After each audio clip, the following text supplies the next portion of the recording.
आमचे नवनवीन व्हिडिओ पाहण्यासाठी व्हिडिओ खाली दिलेल्या सबस्क्राइब बटनवर क्लिक करा आणि हो, या घंटीला क्लिक करायला अजिबात विसरू नका।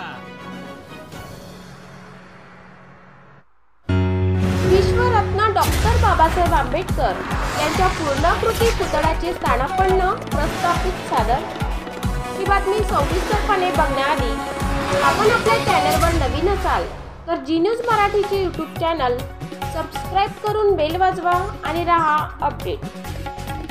दिनांक 17 फेब्रुवारी 2024 सायंकाळी ठीक 9:30 वाजता इगतपुरी लोया रोड येथील डॉक्टर बाबासाहेब आंबेडकर यांच्या अर्धपुतळ्याचे नूतनीकरण करून पूर्णाकृती पुतळा स्थानापन्न प्रस्थापित करण्याचा उत्सव इगतपुरी नागरिकांना याची देही याची डोळा बघण्याचा आनंद आपल्या हृदयात साठवून ठेवण्याचा, त्या प्रसंगाने साक्षीदार होण्याची संधी इगतपुरी नगर परिषदेचे सर्व नगरसेवक, प्रशासकीय अधिकारी, त्यांचे सर्व विभागातील कामगार यांनी इगतपुरी तालुक्यातील सर्व नागरिकांना, पाहुण्यांना बाबासाहेब आंबेडकर यांच्या पूर्णाकृती पुतळ्याचे स्थानापन्न प्रस्थापित होतानाचा प्रसंग उपलब्ध करून दिला।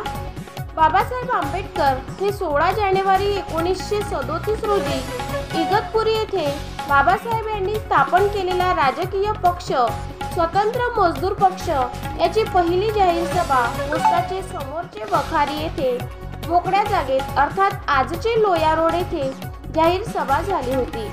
त्याचे पवित्र जपण्यासाठी सन 1970 साली इगतपुरी नगर परिषदचे नगराध्यक्ष मीठ देवाजी गोहिल आणि नगरसेवक यांनी बाबासाहेब आंबेडकर यांचा अर्धपुतळा स्थानापन्न प्रस्थापित अर्थात उभारणी करण्यात आली होती। त्याचे नूतनीकरण करून पूर्णाकृती पुतळा स्थानापन्न प्रस्थापित करण्याचा बहुमान इगतपुरी नगर परिषद, सर्व नगरसेवक आणि प्रशासकीय अधिकारी वर्ग, कामगार वर्ग यांना देण्यात हरकत नाही।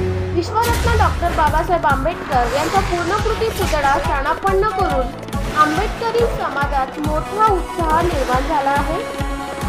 सदर पुतळ्याचे अनावरण एप्रिल महिन्यात होणार असून मोठ्या संख्येने आंबेडकरी समाज उपस्थित राहावा अशी नगर परिषद इगतपुरी यांच्याकडून कळवण्यात आलेले आहे। तालुका प्रतिनिधी सुनील पगारेसह विजय चंद्र मोरे, जी न्यूज मराठी, इगतपुरी।